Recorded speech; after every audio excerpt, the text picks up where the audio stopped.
vie celui-là? Le Mi me tabasse. Ça me terrifie, putain. Dites-vous qu'il a 3 ans au moins Il a au moins 3 ans ce truc. Le Mi me tabasse. Bah écoute, au moins comme ça on aura de l'analyste desk à la fin des matchs. Allez, on est parti mesdames et messieurs. Amine qui va donc affronter Eden. Ce sera sur du PS2. Vous connaissez un map large. Très profitable pour le zoning, donc les deux personnages auront des arguments à défendre en la matière. Le poids également en matière d'horizontalité permettra à Eden de pas mal tenir le choc. Par contre du côté d'Amine, si jamais il a de quoi cueillir l'adversaire à la verticale, d'ailleurs c'est possible aussi de l'autre côté, et bien là par contre le plafond leur permettra de se régaler. Je décèle quand même pour l'instant une petite précipitation de la part d'Eden qui va un petit peu trop dans son adversaire. Cette rôle également était plutôt mal avisée. On a un Amine qui pour l'instant se gave des erreurs adverses. Et pourtant, en plus, tu peux voir en plus que vraiment c'est la version la plus énervée en termes de projectiles du mid gunner. En plus, il a même le down B pour reflect les projectiles, du coup, le troublon, la couronne de Caroul. Wow, et là, forcément, on l'a vu, c'était un regrab. Est-ce qu'il y a pouvoir suivre là-dessus le Caroul? Bien sûr. Mais attention, 150%, il est à portée de kill d'absolument n'importe quoi, mon cher Lex. Ouais, et puis là, on est en train de voir que même sa cuirasse, qui est censée pouvoir contenir certains projos, malheureusement, elle est en train de prendre un peu tarif. Tu te perds un peu sur les tarifs. Tu te perds un petit peu dans les timings de multi-hit des bombinettes. Et forcément, derrière, tu perds ta stock sans autre forme de procès. On est à 88% du côté d'Amine. C'est pas si dangereux. D'autant plus qu'on a le réflecteur qui va renvoyer la couronne et qui va bloquer une partie des options de son adversaire. Par contre, le Bury et l'Up Smash, ce sera toujours aussi efficace. Et il n'a pas besoin de sa couronne pour le faire. Dans 18%, normalement, on devrait pouvoir tanker un petit coup ou deux. Ça dépend de Oh là. où est-ce qu'on est sur le stage, mais attention à la couronne, le retour de la couronne. La couronne, c'est un boomerang, elle peut revenir assez facilement. Attention, ça fait un projectile en plus pour Amine dans cette phase de jeu. Ok, donc. Attention, Amine a un projectile. Ah bah c'est comme d'habitude en fait. Ah mais il a pas un projectile à lui. Ah merde. Là par contre c'est une arme de destruction massive. Ok, belle tentative de blocage ici. Heureusement qu'on va partir sur une roll et rester dans le shield pour essayer d'esquiver. On prend son temps pour revenir.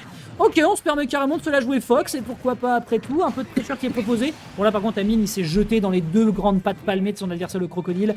Un petit peu étrange, mais bon vu l'avance qu'il a, il peut se le permettre.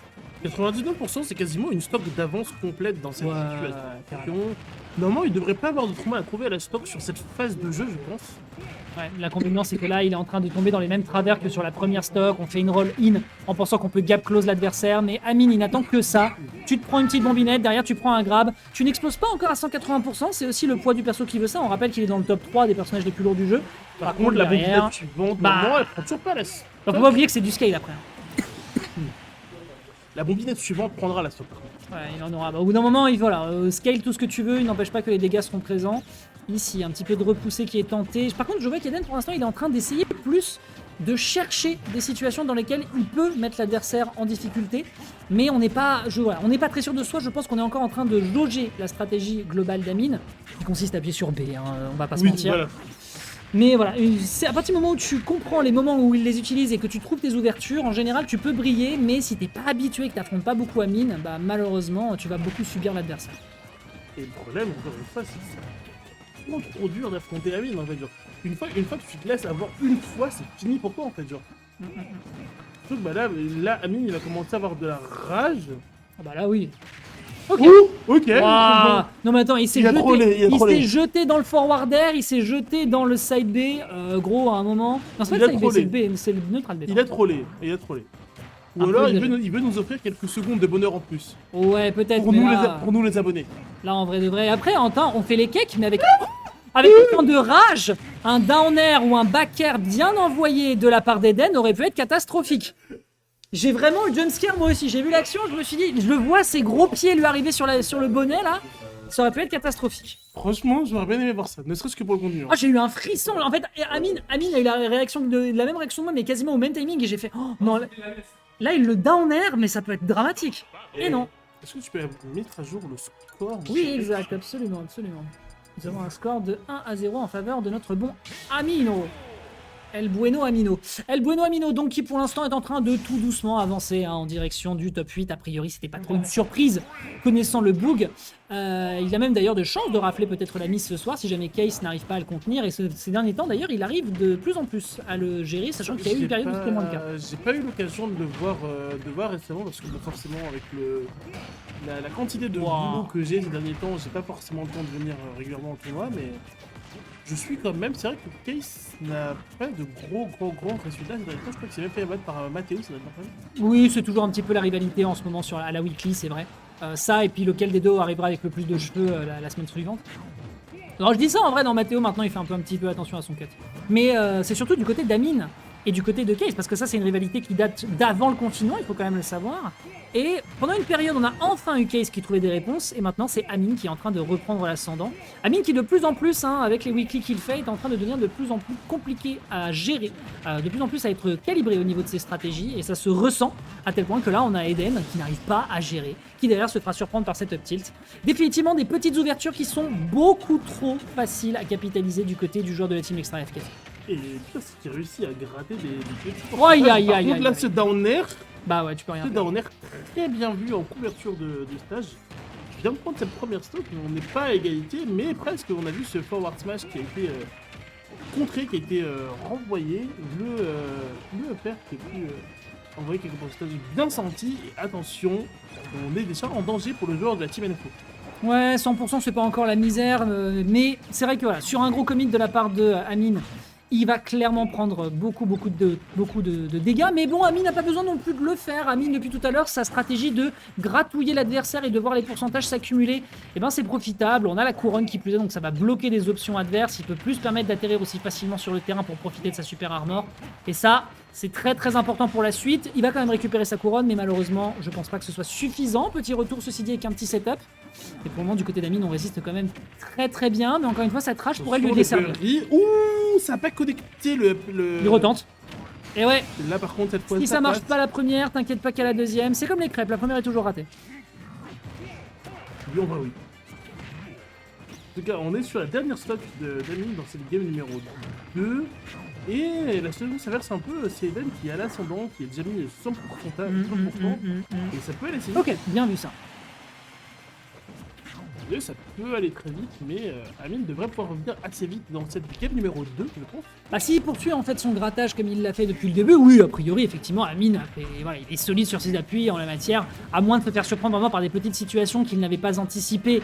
Et c'est justement là où Eden justement peut briller. Le personnage de K. Rool a vraiment plein de setups à aller chercher, plein de petites situations un peu goofy, un peu douillettes à aller récupérer. Et si jamais il y parvient au bon timing, et bien effectivement, Amine malheureusement va devoir partir en game numéro 3. Puis là on le voit, 90 à 64, c'est pas encore en faveur du joueur de LC. Côté NFO, on a des choses à dire. Il joue très patient, Amine, dans ses manières de voir. Tourne autour, c'est flippant. Attention, le PR ça aurait pu être dramatique dans cette situation. Et... oh c'est dur, oh c'est dur. Ok, petite dash attack pour bloquer derrière ensuite le backer qui s'est permis de gérer le bouclier. La spot dodge pour se bloquer sur le grab, ça y est, défensivement on commence à être bien solide. On bloque l'adversaire sur pas mal de ses options et ça devient Et on est difficile. revenu à égalité en termes de pourcentage. Ah, Eden, la dash oh attack, là là. la dash attack qui vient prendre cette game numéro 2. Bah oui, parce qu'il faut pas oublier qu'à midrange, souvent, à moins de spammer certaines options de la part d'Eden, il aura de toute façon toujours raison en matière de gap close, parce que sa cuirasse, évidemment, sauf si elle est très endommagée, mais là en l'occurrence il a bien débarqué, avec son bronze bien coulé, là bien solide sur le torse, et il l'a envoyé vers d'autres cieux, avec son mi-gunner qui va donc devoir repartir sur une game numéro 3 pour prévenir l'adversaire. Bien vu. Ah, bien joué. Un partout. Ah merde, tu as raison. Je le vois déjà en train de gagner. Allez, on est parti, mesdames et messieurs. Voyons voir donc si le crocodile, avec son gros bidou, va réussir à gérer El Bueno Negato, qui est en train de nous jouer à mine. Ça se joue ici et maintenant, mesdames et messieurs. PS2, pour l'instant, cette recovery est punie. On a des bonnes options offensives qui sont utilisées du côté d'Eden. Peut-être qu'il est en train de reprendre la confiance. Il avait besoin de cette game 2. Peut-être plutôt que Amine veut nous offrir 5 minutes de bonheur en plus aussi. Ouais, je me permets de douter un peu. En général, Oui, lui, évidemment. en général, lui, il a pas le temps, il est là pour la thune. Mais écoute. Sur un malentendu, Amine peut aller rejoindre les tréfonds du loser bracket juste avant le top 8. Juste avant le top 8, ouais. Écoute, on va voir. Pour l'instant, du ledge trap qui est tenté, mais qui n'aboutit à pas grand-chose. De toute façon, à partir du moment où tu commences à comprendre les timings, et surtout avec 3 games, heureusement que tu commences à les comprendre, c'est pas du tout les mêmes schémas que la game 1. Eden apprend, Eden s'adapte, Eden est en train de forcer le plus possible des situations de mid-range. Ça se voit, que ce soit avec la couronne, le forward tilt qui vient d'être tenté, le forwarder également qui a une excellente portée, ce backer qui est bien envoyé également. Donc vraiment, ici, on prend moins de risques, et ça a l'air d'être payant un petit peu, malgré tout, le zoning d'Amine restera toujours aussi efficace. Attention, c'était un grab sur cette situation. Ah, c'est dur. Ah, c'est dur. Mais c'est dur, il peut pas revenir, il était en prison, il était en zone. Bah, mon c'est cher la- Dex. c'est Il l'inconvénient. était en zone. C'est l'inconvénient, hein, malheureusement, de la recovery qui roule. Malheureusement, si t'es en permanence agressé par de la verticale comme ça, de manière safe, avec un personnage, et surtout un joueur qui sait où placer ses bombes pour que justement elles soient le plus longtemps possible dans les airs pour te surprendre, et bien forcément, malheureusement, tu vas devoir subir. Et résultat, on se retrouve déjà avec 66% sur cette deuxième stock. Il y a peut-être de quoi tuer sur ce back air repel, ce sera récupéré, très bien joué ici de la part d'Eden, qui clairement rappelle qu'il a des arguments à défendre dans ce BO. Oui, mais quand même 81% de retard sur cette deuxième stock. C'est Oh, ça bien, veut rien dire, hein. Vu les games précédentes, ça veut rien dire. Ça reste qui roule. Ça veut rien dire, mais s'il y a des bruitages qui peuvent être pris, ça peut être facilement dramatique, mon cher Alex.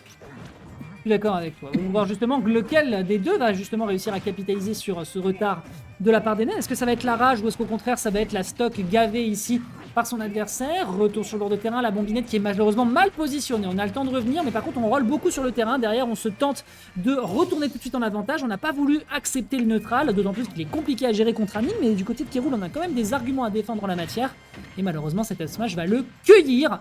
Sachant, en plus de ça, mesdames et messieurs, et ça c'est une stat qui me terrifie, il est copié sur celui de Samus et il connecte mieux que celui de Ça, Samus. c'est très grave. Hein. C'est vraiment horrible. En tout cas, ce forward smash bien placé qui envoie Eden en dehors du stage. Est-ce qu'il peut revenir? Bien sûr qu'il peut revenir. Il roll trop, il roll trop. Encore une fois, c'est compliqué, 141% contre les 27% sur la deuxième stock de Amine. Ça peut être fini. Ce down smash, Ah, il bourre. c'est Il a bourré. fini. Victoire de Il Amine qui va jouer le top 8 de cette knockout zone numéro 5. Ouais, côté winner, c'est un trop de surprises. On va tout de même, on va quand même, voilà, là ce qu'on pouvait identifier du côté de Eden, c'était que on speedrunnait un